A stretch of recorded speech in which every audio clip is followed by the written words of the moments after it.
So here we have the Land Rover Discovery Sport on a 17 plate. I'm going to start off by showing you around the outside of the car, and then we'll hop in and run through some controls on the inside. But from the outside you can see it's a 5-door car with those black alloy wheels and tinted windows.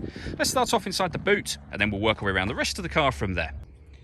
As we approach the back of the car, you can see we have reversing sensors, plenty of boot space as well, including those 3 individually folding rear seats should you wish to increase this space even further, and then 2 additional seats you can fold out to give you a 7-seater should you wish to do that. Okay, so we're just going to work our way back round to the front of the car and then we'll hop in and run through some controls on the inside, but now that we've done a full circle of it, you can see it's in excellent condition the whole way round. Just briefly before we climb in, I think it's while we're seeing the interior from this exterior point of view. You've got those lovely black leather seats with the red stitching. There's plenty to run through on the dashboard, so let's hop in and we'll do that now. Okay, now that we're inside the car, we're going to start with the dials. On the left-hand side, we have the speedometer, and on the right-hand side, the rev counter. In the middle, you can see the main trip computer section, which includes the total miles for the car. They are 24,561. To the right-hand side of that, it will show you what gear this car is in. It's an automatic. We're in park at the moment, of course.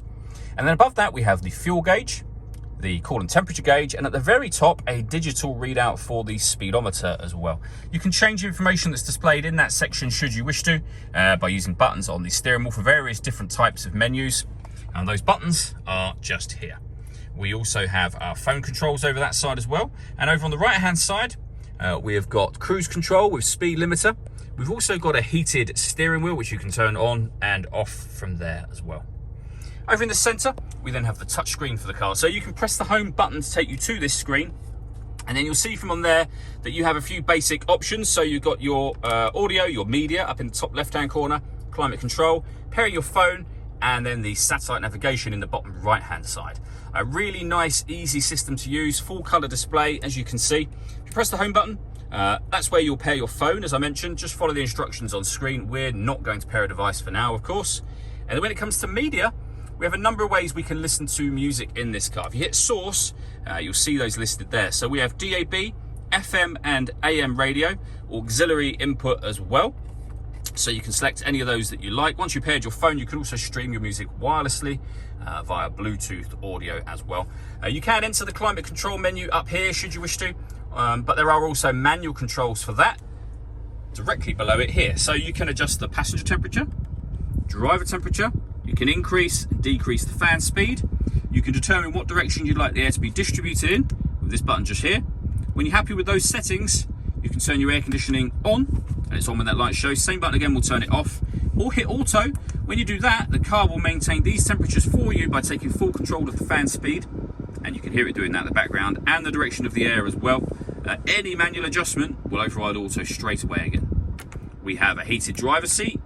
If you press that button, it will bring the menu up just here and allow you to adjust the heated seat up, turn it off, and you can put the air conditioned seat on as well. And there are 3 settings in either direction for both driver and passenger. Below the climate control section, we've got various different buttons. We can turn off our traction control. We can let the vehicle know we're going to take it off-road. That's the downhill brake control. There are various different settings on here as well. So you have gravel and snow, mud and ruts, sand, and then the normal kind of driving mode over on the left-hand side just here. And then over here we can put the car in eco mode, and we can turn off the stop and start for the vehicle. The car is designed to cut out when it's stationary in traffic to save you fuel. That button turns that system off.